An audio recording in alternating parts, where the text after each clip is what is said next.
Wouldn't it be great if anyone could be an effects artist? If we could take our ideas and turn them into compelling visual effects? Using Trapcode Fire version 2 for After Effects allows us to create a smart project so that if you wanted to add realistic fire to your shot, you can just draw in the shapes of the effect that you want, and the project will then generate a fully procedural simulation.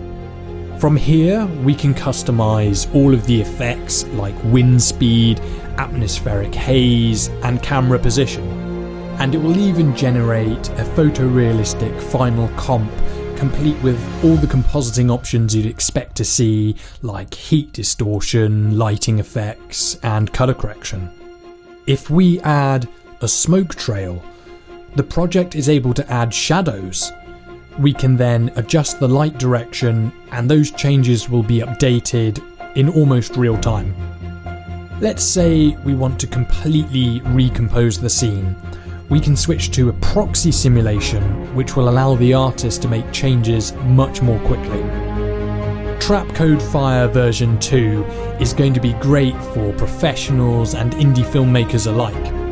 Having worked at one of the largest VFX houses in London, it's always been my goal to bring industry-grade visual effects to filmmakers who might not have access to a huge render farm. The input to this model is something we call a layer emission map. It's a very simple vector graphic that describes here's where a tree is, here's where the ground is, and then the simulation is able to fill in all the details like the fire and the smoke and the shadows into a final composite. We can effortlessly integrate the fire into any live action shot, or we can simply export the simulation as a custom asset. The real innovation here is that we're now able to render these very large simulations on a single computer in a fraction of the time.